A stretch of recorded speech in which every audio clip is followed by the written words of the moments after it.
Okay, everyone, welcome in. New edition of Celtics Beat. Adam Kaufman, Evan Valenti. We're here as always, and I can't think of a better way to wrap up what was a thrilling season than with a guy who tells you every step of the way, every dribble, every shot, every pass, what is going on. And that is, of course, the radio voice of the Boston Celtics, or as I like to always say when he joins us, the longtime voice of the Boston Celtics, Sean Grande. Sean, it's great to see you. We've got a ton to cover, obviously, but are you at least, the day after now, or I know you'd probably rather be on a plane to the Bay than talking to us, but are you able to take a breath, take a break? It doesn't happen yet. It's 24 years of doing this, and the only analogy I can draw is if you're running on a treadmill and you're flying on a treadmill and then the treadmill just stops, because that's how this happens. There's no ramp down unless you are 10 games out of the playoff spot and you're headed for the lottery. And I've been lucky enough to, in my years, I've only 3 years of all the 24 I've done this, that I have not been in the playoffs. And you always know you're going to be in it. And then you don't know when it's going to end. And then when it suddenly ends, it just goes quiet. And obviously, given the chaos of the West Coast back and forth and being the finals and it being a much longer run than anyone anticipated, reminded me of my first year with the Celtics in 2002, where that came out of nowhere. You were expecting maybe to make the playoffs, and suddenly that went till nearly June 1st. All of that, yeah, it's a foggy day. It's probably the best day to ask me about things, whatever, because I'm too foggy and cloudy to disguise and cover up my answers. So you just get straight unvarnished. Is that Tommy unvarnished that they used to do? This is Grande unvarnished. Yeah, the next day. You on the truth serum, which is good. Yeah. Because like I said, we have so much to cover, but just sort of, and I don't want to, I was just saying this to Evan before we came on.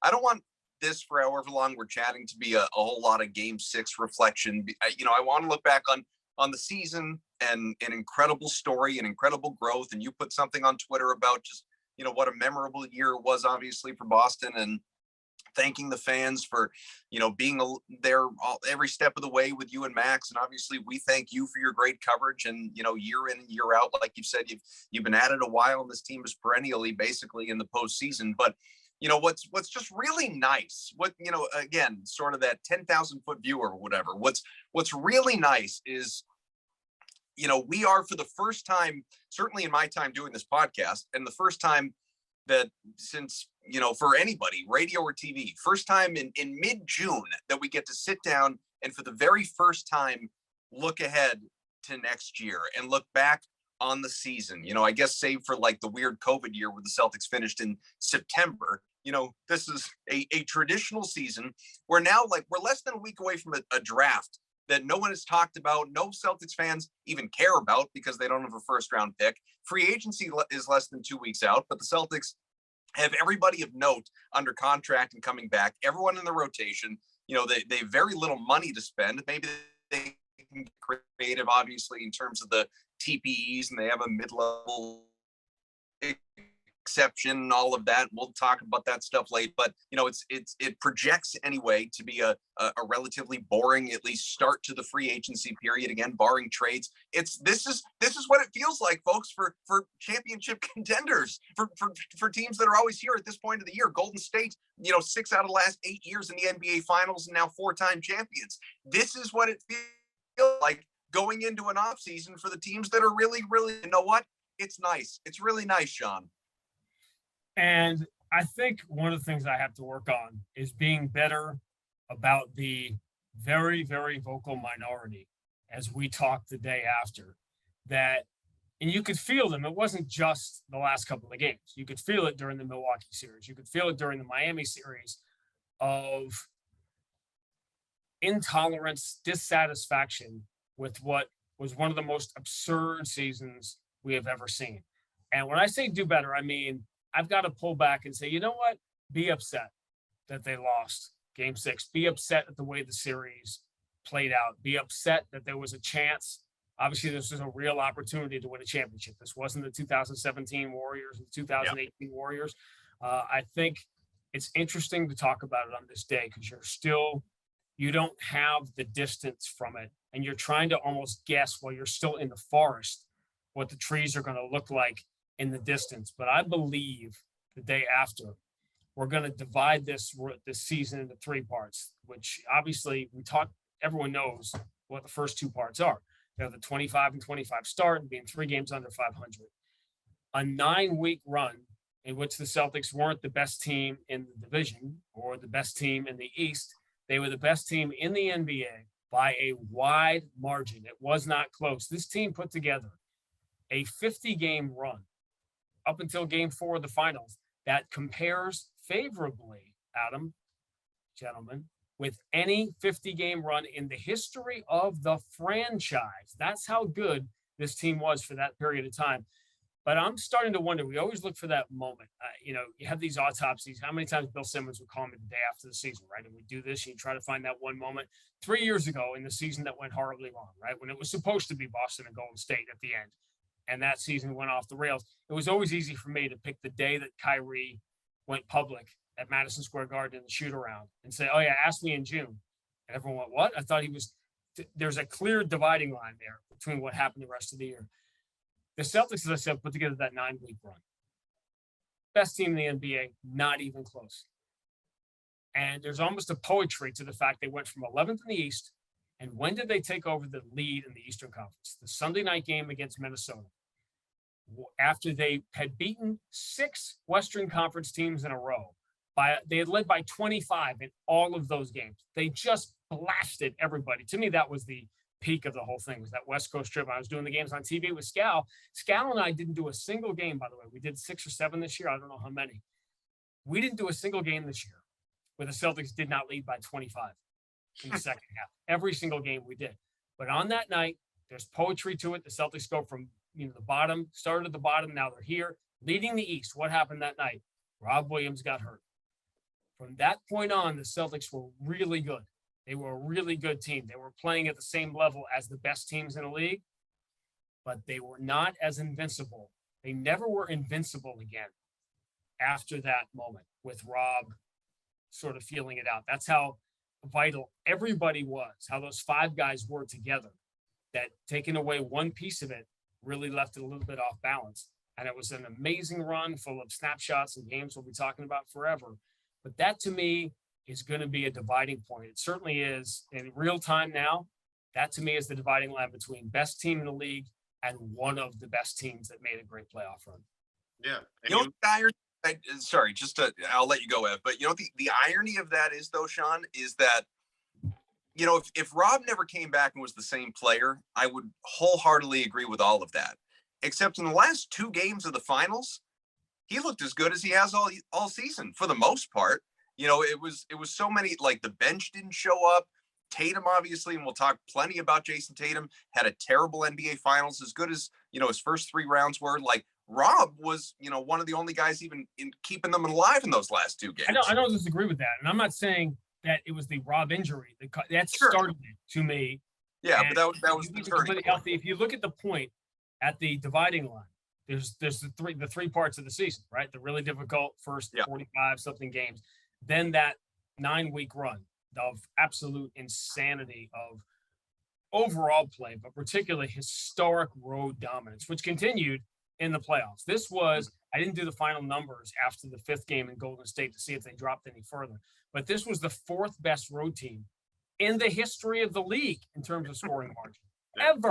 Ever, when you consider regular season and playoffs put together. Better than 2008, better than the 2008 team, because that 2008 team was terrible on the road. That terrible is overstating it. That's a hot take theater thing to say, but they did lose their first 6 games or something like that on the road in Atlanta and Cleveland in 2008. But that, to me, was that it never came back to where they were dominating again, even though they outscored Milwaukee by 30-something points. And I have a counter to the Chris Middleton argument that people are making, by the way. And they outscored it. Miami, if they had lost Game 7 in Miami, it would have been one of the most lopsided playoff losses in terms of scoring margin in NBA history, because they outscored them by 5-6 points a game. But it all, to me, the finals went, and we were talking a little bit about this off air. I thought for 3 games, for 3 3/4 games, I thought it was going to be another Grande must have been hit by lightning as a kid, that he can see the future. The way I had the finals pegged, was Bill Simmons and I were talking in San Francisco before Game 1. And I told him, he said, what do you think? I said, well, we're all always wrong, but I think the first two get split out here. The Celtics win one of the games in Boston pretty easily, call it a blowout, whatever you want, but there's no drama to it. And then the other game in Boston is going to be the close game that comes down to the wire, that Golden State always wins, that the Celtics did not win this year. And that game is going to decide the series, and there won't be a seventh game. And all that was exactly right, except I thought the Celtics were going to finally break through and win that fourth game. I haven't said this publicly anywhere yet because nobody specifically asked me for a pick. I thought the Celtics were going to win the series. I did because they had the resume of a team that wins the championship. And I thought you always can't see history changing. You can't see the torch passing until it gets passed. Nobody thought Golden State was going to win in 2015. Even though I kept telling Max all year they're going to win. He's like, no. Teams like that don't win. I'm like, that's because it hasn't happened yet. I really thought that they were going to find a way to do this, but it's an offseason to discuss the last couple of games and why they didn't. But I just hope the 50-game run before that somehow does not get buried or become a forgotten part of history, because I know it's hard to get back. And Milwaukee didn't get back this year because the Celtics stopped them from getting back there this year. It's incredibly difficult. Golden State went 6 times in 8 years. OKC never got back. I get it. Bad things happen. Injuries happen. We literally have no idea as we're talking here. And it sucks to lose. And Steve Kerr was exactly right. Losing in the finals is the worst because in theory, you're tied with the other 29 teams, right? Even though you have a 2-1 lead. So feel bad about all that. But man, I've seen some things in 24 years and I've never seen a turnaround like this. Teams that go from, hey, this team isn't playing well. Hey, they're really rolling now. But to go from what they were the first part of the year to the best team in the league, beating the living daylights out of everybody every night, particularly on the road, it was insanity. Yeah, and you look at that game 4, this is one of the things that I think we lose track of because we're so in the moment of living the day-to-day stuff and trying to anoint a winner after just a single game. And, it drives me crazy with how and I get why, like, you got to fill content on TV. I totally get it. Their segments need to be filled, all that stuff.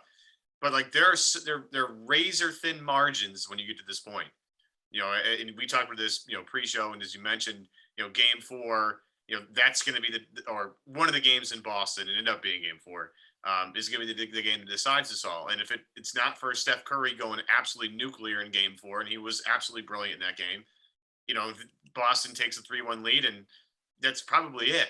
Boston probably closes that out. Now, Golden State, hell of a resilient team.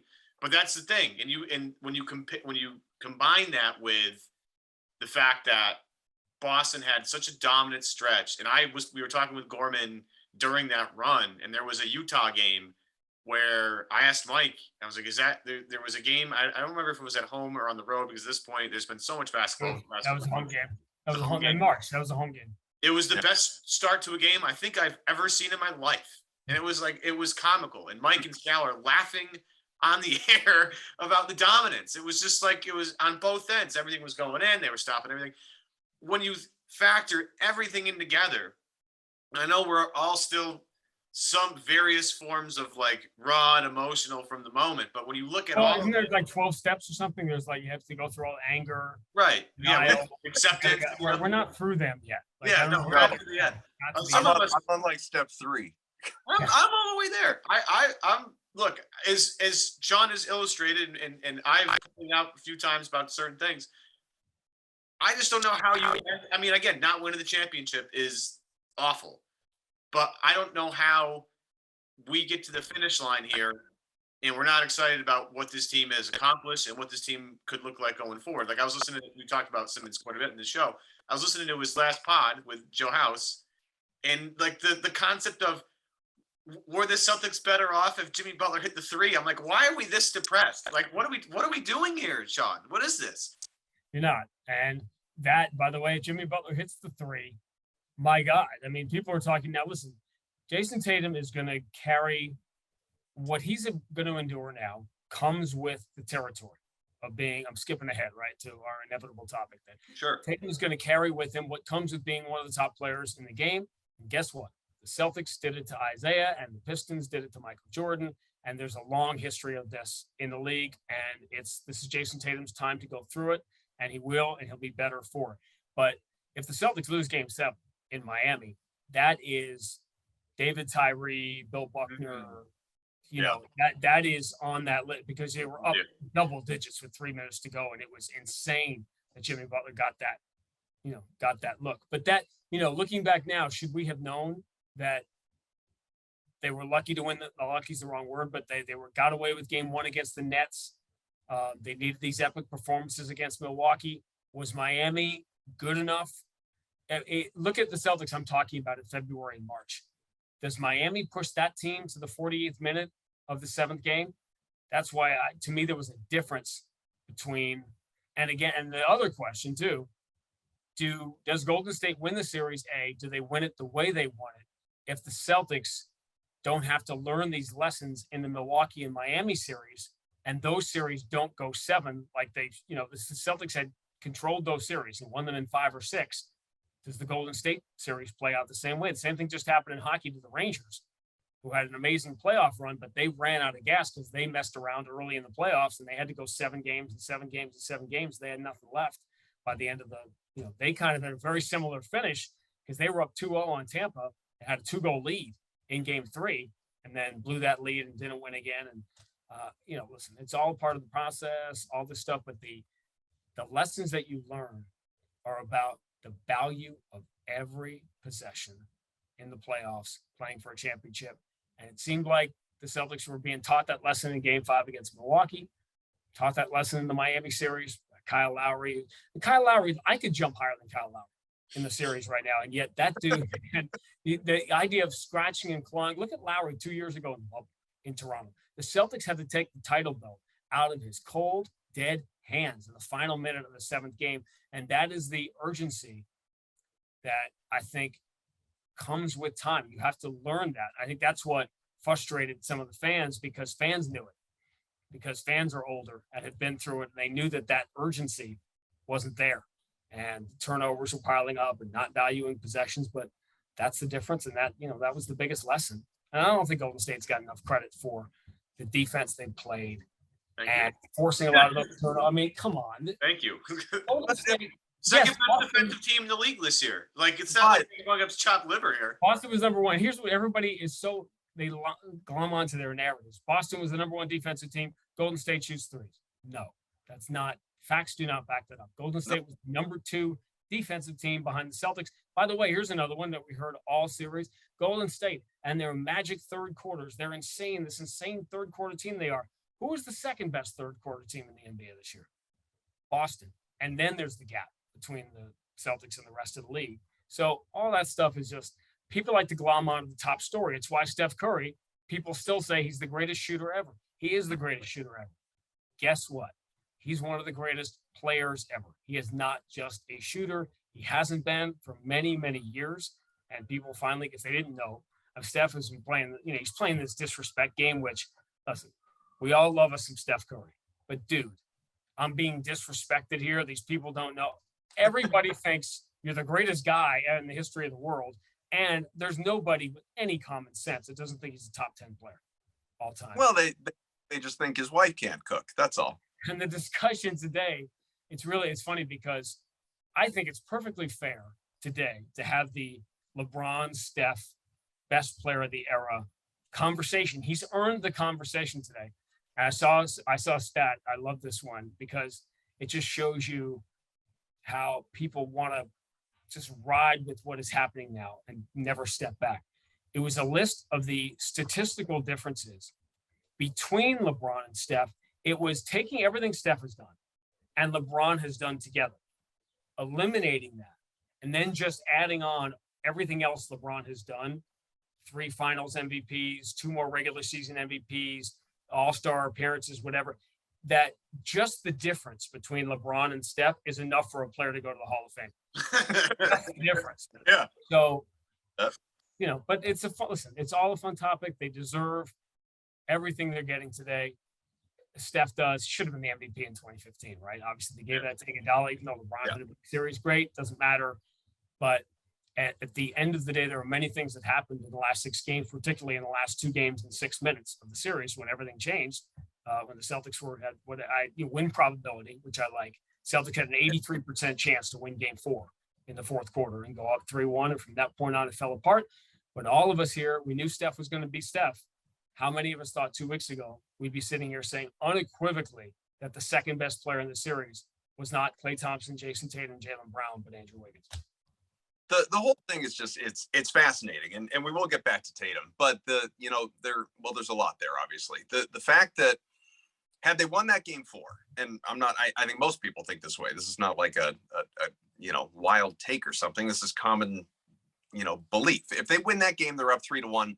I think we all believe they win that series. They don't drop 3 in a row. Like, they find a way to get that job done. Fact of the matter is, even though it happened, I still have a hard time believing they lost 3 in a row and went down in 6, simply because they hadn't lost 3 in a row since December. So the fact that it happened is nuts to begin with. But, I think it was maybe Ian Thompson, Evan, that was with us, when earlier in the playoffs, when we were talking about this. Like, I believed, for a variety of reasons, that the Celtics convincingly, in my mind anyway, it didn't always, number of games pan out convincingly, but I was convinced. I would have viewed it as a disappointment if the Celtics didn't win the first 3 series they had.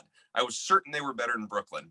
I believed without Middleton they were better than Milwaukee. I absolutely believed they were better than Miami. Golden State, I didn't know how to feel going into that series. And now watching it play out, yes, it's easy to say, like, the better team won because it won.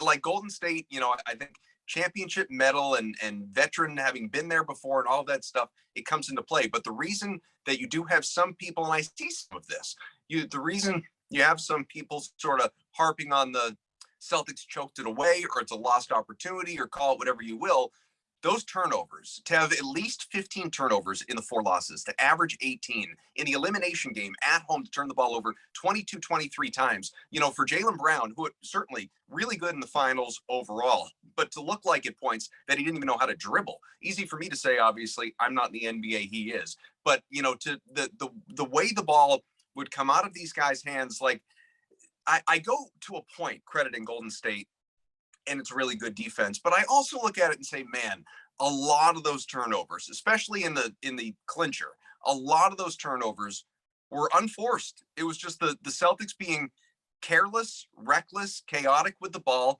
And I almost wonder, culture-wise, like, how do you it looked lazy at points, and it's not a lazy team. So how do you fix some of that stuff going forward with the same group? A couple of interesting things there. That, as we say in the parlance of the day, there's a lot to unpack there. It was the soundbite is this: the reason the Celtics fans were so unhappy was because it just felt instinctively, right or wrong, it felt as if the Celtics were losing the series more than Golden State was winning it, and I think that was driving people crazy. There's a second point about Jaylen, which is pretty interesting today, as we're talking today. Less than 20 hours after Golden State won the championship and became the second team after the '85 Lakers to do it in Boston, that Jaylen Brown, he at times looked great in the series. He had an unbelievable year. He didn't make the All-Star. He didn't go to the All-Star game because he missed so many games in the first half. That's the only reason why. And at times it was like, I was almost uncomfortable with the love and the praise and everything that fell on Tatum when Jaylen was right there with him, having this amazing year. But it's funny right now, today, the reverse of that is happening, which is all of the heat and everything is falling on Tatum disproportionately with Jaylen, who's like Jaylen's getting a free ride, but Jaylen had a lot of those turnovers as well. And it's going to be a learning process for him as well. I mean, you saw throughout the 50-game run we talked about, and at times watching, these NBA experts and the national people watching Jayson Tatum and Jaylen Brown, just marveling, what you have here. And this is why, for all these years, we've been saying, people break them up, trade one of them, and this team isn't good enough, whatever, that there were 25, 26 other teams lining up saying, give up, we'll take that roster. We'll take that salary situation. We'll take all of it. But listen, there had to be, for the Celtics to lose 3 in a row for the first time since December, there had to be a reason why it was going to happen. I didn't certainly think that they were going to lose 3 in a row and lose the series. So something extraordinary would have had to happen, and something extraordinary did. They turned the ball over constantly in ridiculous ways. And I will say this about myself, I underestimated the value of experience. I didn't dismiss it, but I thought I was really much more of the mindset that youth has always served, that the young team eventually becomes that. So like, why not now? We never see it coming until it actually happens. So I leaned on that. And I will tell you guys this, I didn't put all the stock in it, but I definitely put too much stock into that late season game out there in which the Celtics just mauled them in San Francisco. And it was, if you watch that game, and that wasn't like a game in November or January, that was late. And I had to see the schedule in front of me, but I don't think there were more than 12, 13 games left. That was late, fairly late March, St. Patrick's Day, a little bit later, certainly in the final month of the season. And the Celtics went out there and clubbed them. And it was not close. If you watch the two teams that night, you would say they're not on the same level. They're not on the same, plane. That was the game when Steph got hurt because Marcus beat him to the loose ball on the floor. And I think I was overly influenced by that. Clay didn't look great. Clay wasn't great in the series. But I was probably too influenced by that one game, thinking, man, there's a disparity between these two teams. Yeah, it's like to me, it was interesting because if you look at the way the Celtics look like, especially Tatum, to bring it back to him, like it seemed like one team was fresher, and it seemed like Golden State, for some reason, even though you have guys that have been playing in the league for a long time, they've had deep runs in the playoffs, 6 to 8 years. They seem to be a little bit fresher, and Boston seemed to be just overexhausted, and there's reasons for that. I mean, the main players on Boston, because they were getting nothing from their bench players, and I'm not trying to, pick on Grant and Derek and Pritchard, especially Pritchard, who I've been saying to everybody that asked me was in the toughest spot of anybody, because if he's not 3 of 5 from 3-point range in the first 5 minutes, he's just not going to play. So, it's hard to have rhythm that way and hard to have feel that way. But like the main guys, Tatum, Brown, Smart, those guys were playing a majority of minutes. I think I'm not, don't quote me on this. I think I caught a little bit, like Tatum ran 10 more miles than Curry ran, according to Second Spectrum, in the finals. Like, I think it was throughout the playoffs, which, by the way, and that's the indication too. We're talking about Steph and how everyone from the time he got in the league has said, well, he's not one of those guys. Like, he's not going to be an NBA player. He's not going to be a great NBA player. He's not going to be an all-star. And look at what the Celtics just did. They just beat Kevin Durant, Giannis, Jimmy Butler playing as well as he ever had. And Sure. He's the one guy they couldn't beat. I mean, it's just another thing for the resume. This was, and by the way, that's another factor here, and ask any of the guys from the 80s, this was the toughest road any Celtic team has ever faced to get to the finals. I'm not even sure that's debatable. You could say there were conference finals over the years, those Sixers series, in 81, conference finals that were tougher. But the Celtics teams in the early days either didn't have a first round, got a bye in the first round, or played a bad team in the first round. The 08 Celtics, who we rightly so romanticize about beyond belief, and should. It's one of the greatest teams in NBA history. They faced a team that was under 500 in the first round. The Celtics faced Kevin Durant, Kyrie Irving, and the team that was favored to win the East at the start of the year. By the way, just like 2 years ago in the bubble, the Celtics swept the preseason favorite in the first round, beat the defending world champions in 7 games in the second round, then got Miami in the conference finals. It was an identical run, except this time, obviously, they flipped the script and had these amazing signature wins led by Jayson Tatum. We got the Al Horford game in Milwaukee. We got the Tatum game 6 in Milwaukee. You got the Grant Williams game 7. And I just hope, again, going back to the theme of the whole thing, be sad today. Sucks. Be sad watching the Golden State parade. Be mad at Draymond for wearing a Celtics t-shirt, but kind of respect it, actually. There go the spoils. You know what? Like I said, I was more disappointed is don't take this and like pull it out of the podcast and make one of those little Sean Grande says and stuff. I was a little bummed. What time is it in the podcast? Yeah, exactly. Yeah, make my time stamp this one, right? I was bummed out that Steph was kind of going heel on the crowd and taunting a little bit the crowd in Boston, because it just seemed not so much out of character, but obviously he had worked himself up into some frenzy because a couple of talking heads on TV said whatever they said, which is, again, if you're still looking for motivation in the finals, come on.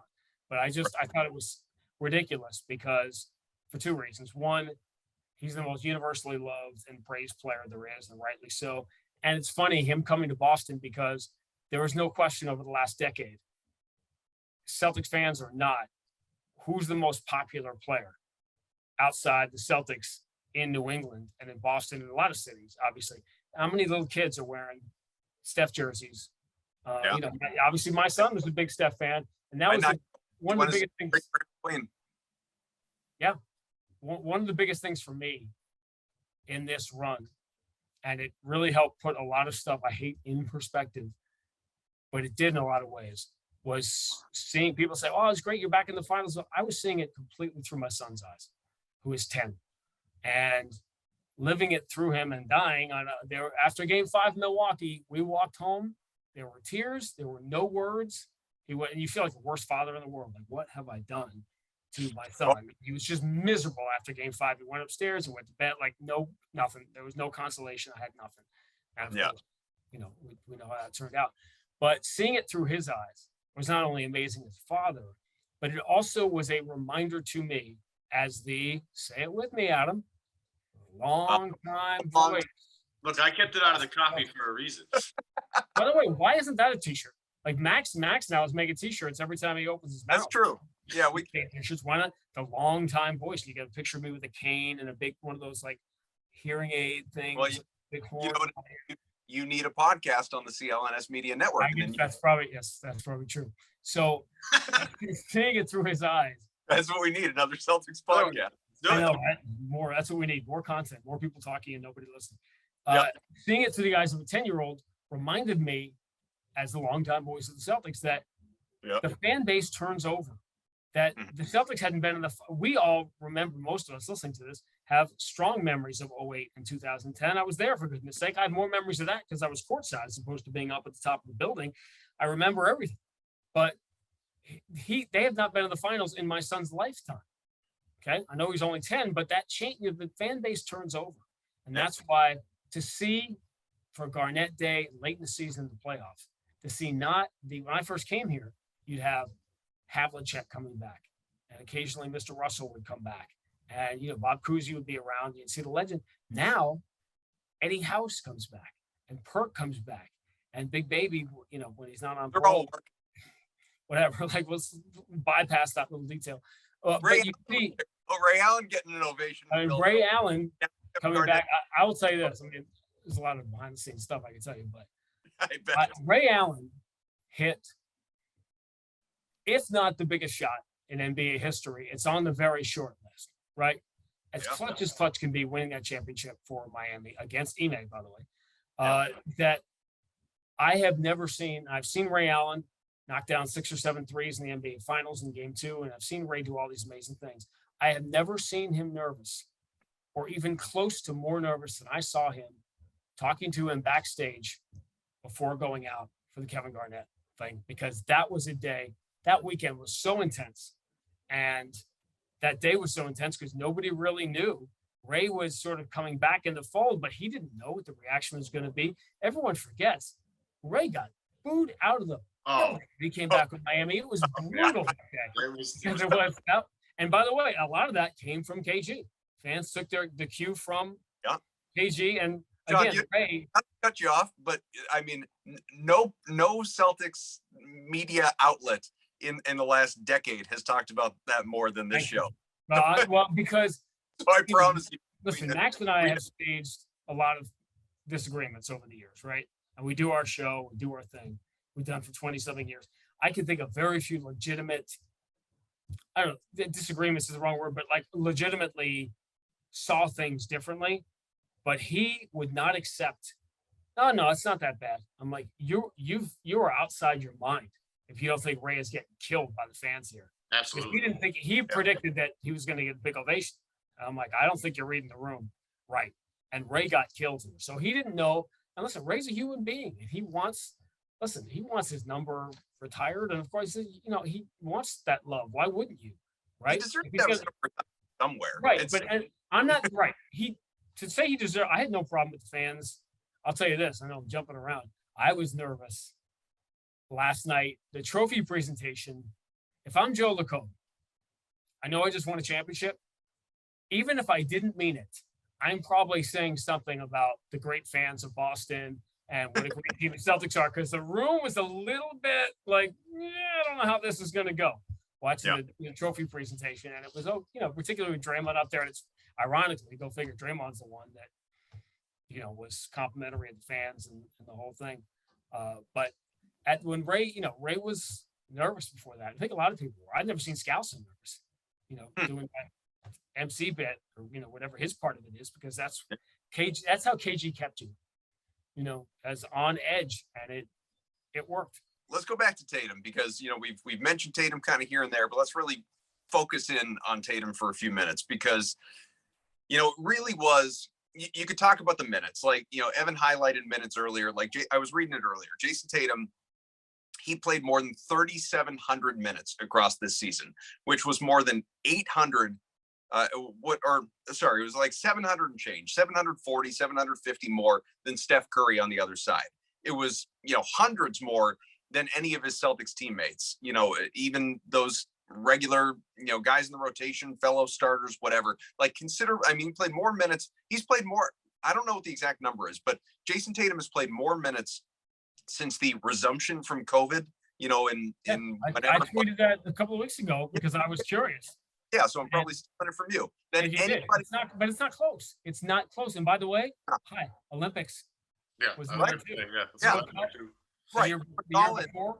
So we have to acknowledge that, if he looked gassed there the last couple games of the finals, he was. But people will also look at it and it's fair to say, look, this guy was 24. How much should, he be able to handle?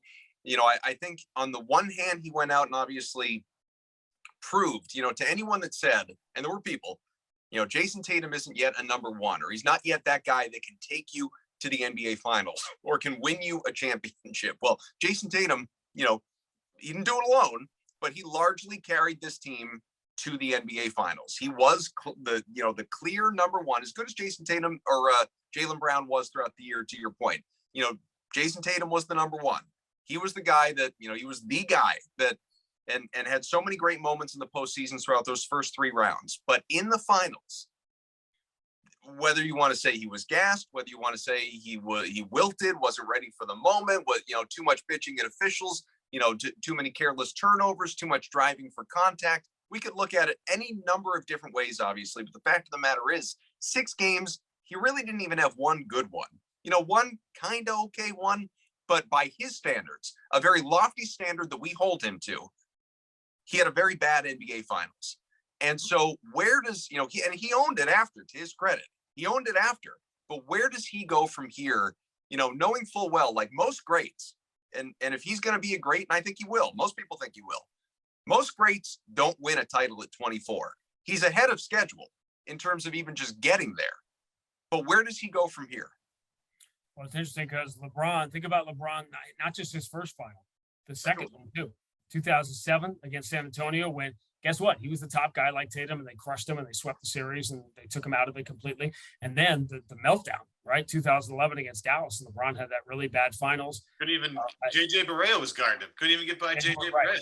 And we've had this conversation, right? Like, to me, I know once in a while, it's not like we get killed for it, but I tend to have a more national view, and that's my style, right? In calling the games. Obviously, I'm telling the Celtics story, and I'm telling it from that perspective, and I'm seeing it through that lens, but it's impossible for me to not pull back and see the bigger picture of NBA history as it unfolds. Steph's place and his legacy as these finals are happening, the passing of the torch or the not passing of the torch, and Jayson Tatum now following the same path that LeBron went through, and that Isaiah Thomas went through, and that Michael Jordan went through, and that it's that, there's something comforting about it, that it's now sort of, part of the tapestry.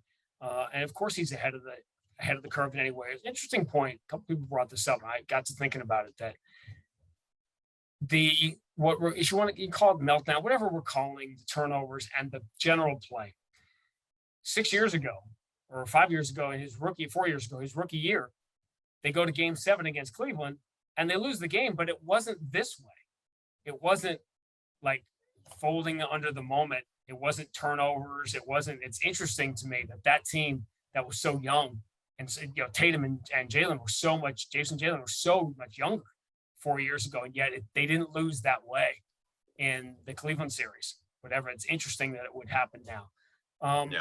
I think we need more time away from it we're doing the same thing that we said I hope people eventually don't do is, Jayson Tatum did not have a good final.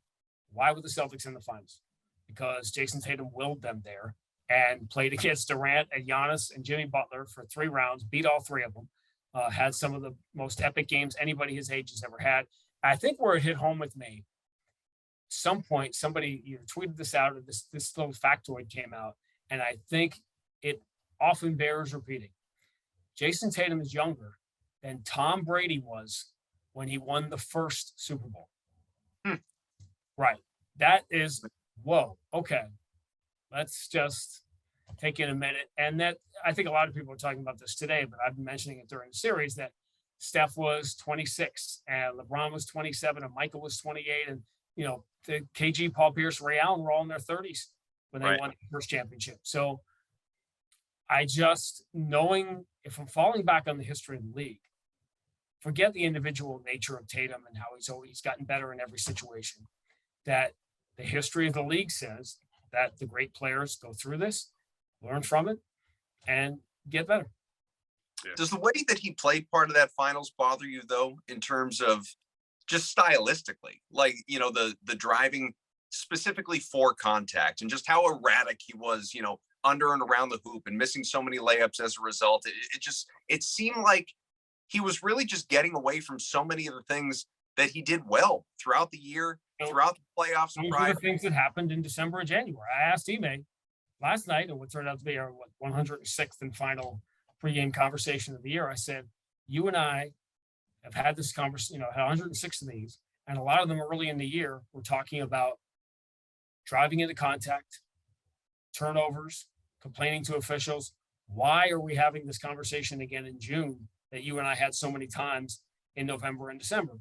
And I think, by the way, the Warriors play into that because it's different when you're playing against a guy 6 or 7 games in a row and you can lock in and to win the championship. Steve Kerr knew on his list. I mean, obviously Tatum is number 1. Number 2 was taking away the Rob Williams, pack the paint. The Celtics have to make threes to beat us. And by the way, when the Celtics made their threes, they were unbeatable this year by anybody. And that was the recipe to beat the Celtics, is make them shoot threes. Saw what happened in game 1. And, that was the difference. But I think, of course, it's frustrating. It should be frustrating. It's supposed to be. The Celtics, in large part because of the way Golden State played them, did not learn the lessons that the Warriors were begging, they were teaching them throughout the entire series about having to change, stop being stubborn. And it's funny the year would end that way because it was a season, the season that just unfolded in front of us. The reason it never happens is it's the season we have when we're 10, 11, 12 years old and we have our favorite team and they're not very good. And we say, well, if this guy hits 30 home runs and this pitcher wins 16 games and this guy develops into a closer and that kid we call up from AAA ends up hitting 280 and being a good second base, and you do this in spring training and you make this list of things and all 8 or 9 of those things, of course, if those 9 things happen, your team could win, but that never happens. Right. The Celtics this year, if you go back to the start of the year, you say, well, they can't get to be a championship caliber team. But if Tatum becomes a top 5 player, if Jalen continues his trajectory, if Rob Williams suddenly goes from being, this erratic player to being a dominant force on both ends, if Al Horford could become the player he was guess what? All of those things happened. I've never seen anything like it. All of those fantasies that you would have about this team happened. And that's why we're sitting here on June 17th talking about a game that was played last night. You didn't see it coming, therefore it makes it so much sweeter than some of those more like 18 Red Sox or, Adam, I'm jumping you only because I've used that analogy often with people about this year as it was when I was saying sort of why not the Celtics. I was saying that in 2004, 2007, and you better believe in 2018, the Red Sox were the best team. There was no question. But they never historically had won that title in the years where it's sort of up for grabs. And there's 4 or 5 teams that could win. And the NBA doesn't have that a lot. It certainly didn't in the Golden State Kevin Durant run. There weren't 6 or 7 teams that could win. There was 1 or maybe a second. This was one of those years where 5 or 6 teams could win. And going back to what you said before, I was not as confident to me, you always stick with what you picked, right? Because you want to feel like you had it called and you were right. When everyone was going Nets or Lakers or whatever they were saying at the start of the year, I was a strong, wholehearted Milwaukee Phoenix rematch guy, with Phoenix winning this year. So I had and I was looking pretty good until they both lost the game 7, right, on that final day, particularly when they're up 3-2 on the Celtics. I'm like, I'm going to get this one right too. That Milwaukee and Phoenix are going to go. And the reason I wasn't like all in, hey, the Celtics should have won the title. There's video of me going into game 4. Celtics are down 2-1 in Milwaukee. And Abby asked me what I thought. And as you know, as not a participant who enjoys hot take theater, I said, all right, you want one? I have one for this night.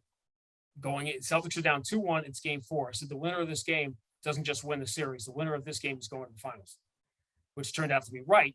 I wasn't sure at that point the Celtics were going to win the series because I thought the Bucks were going to do it if they didn't. But the reason I didn't say win the championship that night, because if you had said to me Golden State's going to be in the finals, I would have probably gone all in and said the winner of this game wins the whole thing, is because I wasn't sure. I felt confident, or I really thought the Celtics could beat Golden State in a 7-game series. I wasn't a bet the house or full Red Sox season ticket plan, bet all that on them beating Phoenix in a 7-game series. I do want to get back to Tatum because that's kind of what we started on. And again, he's going to wear a lot of this. And this is kind of where I kind of, as bad as it was, and I'm not trying to say it's like best case scenario for him, but, this is going to be a wake-up call for him. And I know it's going to be, tough to deal with for a while. He's going to be the butt of a lot of jokes. People are going to say so many stupid things about him on the internet and on television and in podcasts and radio and all these things. But if you step back, this is what this podcast is attempting to do currently, and look at what Tatum was and what he is now, again, it's hard to not be excited about what's coming next. Because if you go back, maybe last year, maybe the year before, I can't pinpoint exactly what it was. But I remember listening to Dwayne Wade during the middle of a TNT halftime show talk about how, Jayson Tatum can make any shot in the world. He's practiced every shot a million times, blah, blah, blah. But the next step that Tatum has to do is find a way to make his guys better. And this playoffs, more than anything else, confirms that there is a playmaker gene inside of Jayson Tatum. And all the double team stuff that he saw throughout the entire playoffs and all these great defenses that were thrown at him. And I'm not trying to say, like Brooklyn had a great defense, but you look at Milwaukee and what they were able to do, Miami and what they were able to do, and then Golden State being the second best defensive team in the league. Like Tatum saw a lot of really tough defensive coverages for 3 months straight. And with the exception of the last, series, passed it all with flying colors. I mean, the guy took a really huge leap in that area. And as we sit here and sort of digest everything, and again, it wasn't a great finals. As people mentioned, Kobe had a pretty not great finals at one point. LeBron's had some not great finals. By the way, Kobe shouldn't have been the MVP in 2010. Yeah, that should have been Gasol. No question. Mm-hmm. But you look at like, okay, this is a fork in the road sort of moment for a 24-year-old Jayson Tatum.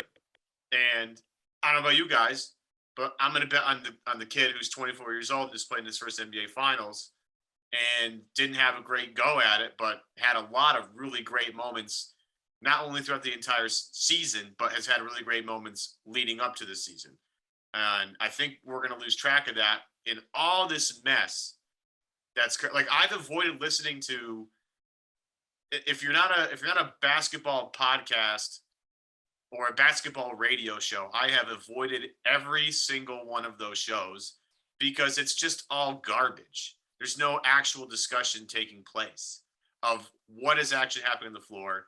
It's just all, it's all hot take stuff. It's all just for clicks and for views and all that stuff.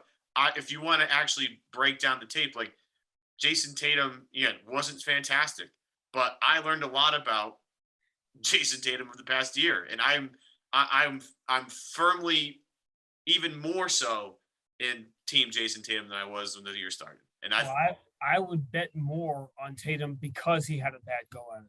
Right. I think you go more in on him. A player that the Celtics got, by the way, the best player in the draft in a year that they went to the conference finals. By the way, if you lost track as to how spoiled you are as a Celtic fan, you did not have lottery years, and yet because of this once in a lifetime trade, you got Jayson Tatum and Jaylen Brown while being good, which is, it's impossible. This is why, by the way, this reaction to, we didn't win the championship. It's terrible unless you win a championship. Or we went to the one that I think pushed me to a different place was when the Celtics went to Game 6 of the conference finals 2 years ago, and people were spitting on it like it was nothing when it was one of the best Celtic teams to ever not win the championship. You've mentioned this several times. It was the best basketball in the Brad Stevens era. Oh, no doubt. No, there's no question. No question. And, Gordon Hayward, listen, there were all these things that always happened, right? Starting with after 08, in 09, you have Garnett got hurt and then Leon in the second round. 2010, Perk gets hurt right in the final couple of games. 2011, Dwayne Wade does this like flying hammerlock and throws Rondo to the ground. And Rondo is done. 2012, Avery Bradley chose to have the surgery rather than play through it in the conference finals. Flash forward to 2017, they weren't going to be Cleveland anyway. Isaiah thing. 2018, you didn't have Gordon Hayward or Kyrie. 2019 sank on its own. 2020, you had Gordon Hayward. And there was always a reason. Maybe that's why this is more difficult for people to accept, because the Celtics fell short as a team. The same team that had dominated just fell short. But I don't know how you can not be all in on Jayson Tatum. My hope for that kid is that he spends the next few weeks not getting anywhere near a basketball and just his dad and enjoying his life. Because, by the way, the other thing that comes with playing in Game 6 of the NBA Finals, you just talked about the draft and summer league. We started training camp last year in September, so it's not going to be. We're like 6 weeks away, 7 weeks away from getting scheduled. This is going to happen fast after a series of really short off seasons. So that this could be a fatigue issue too at the start of next year when the Celtics start 12-7 next year and people lose their minds. About, oh my God, this is terrible. We're not going to go to the okay. Yet another thing, by the way, that makes the Warriors run so incredible, being in the final 6 times in 8 years. But I think we've already been talking over an hour. So but Adam, hang on, because the last 2 years the Celtics went to the conference finals. Yep. Made the playoffs last year. Golden State missed the playoffs 2 years in a row. So you're talking about putting miles on and whatever. Ask Steve Kerr about when they got to the finals in 2019, how exhausted everybody was after 5 straight runs. This was a boon to them. Everyone's like, oh, it's amazing. They went from worst to first. That helped them.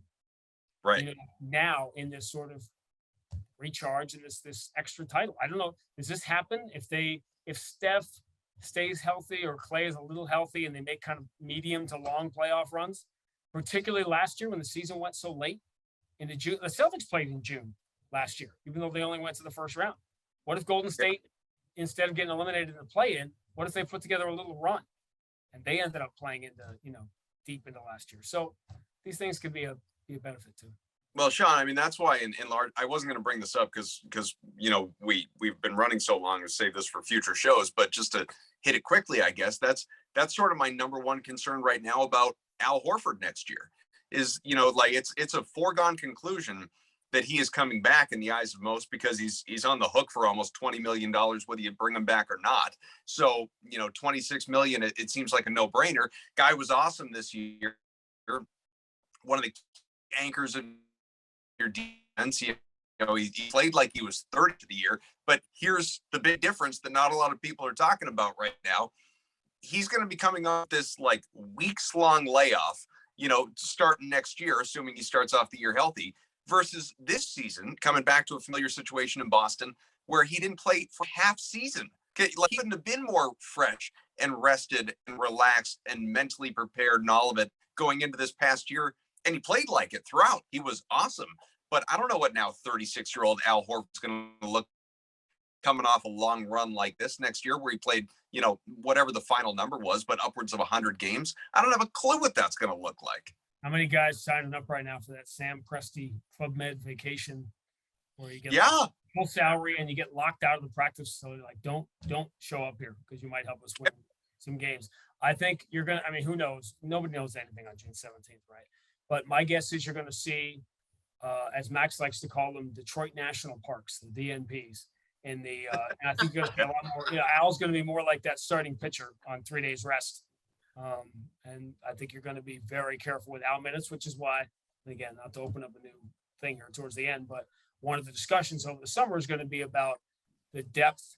Obviously, everyone knows the Celtics are going to have to be deeper on that bench, but I think they're going to have to be deeper over the 82 games now to get through them. Yeah. Al being the perfect example of that, is that you're going to need another big who can play big minutes on the nights that Al's going to, take the night off, which you should. The last thing I did want to hit on, though, and we can do it quickly, but because this is very much an off-season topic, but for years we've heard from ownership, with Grossbeck obviously at the front of the line, when we have a contender, we're going to spend into the tax. We're going to spend, as long as like we're right there. Now, I don't expect them to spend like the Warriors, where your tax bill is higher than your actual salary cap, but you now have, looking at it, you got a mid-level exception for $6.5 million, but more notably, you have 4 TPEs, the trade player exceptions, that are all worth in excess of $5 million. One of which goes all the way up to $17 million that you obviously got in the Fournier swap. They are in position to get creative, to spend, to really add to this roster. And we don't have to, as good as this team is, don't get me wrong, we don't have to look at it and just say, run it back with your 8-9. You can't say that. You can't say just run it back. Look at, everybody wants to talk about the Chris Middleton thing. They're going to get him back. The Bucks are good. Teams are going to be better. So you can't anybody saying just run it back is clueless.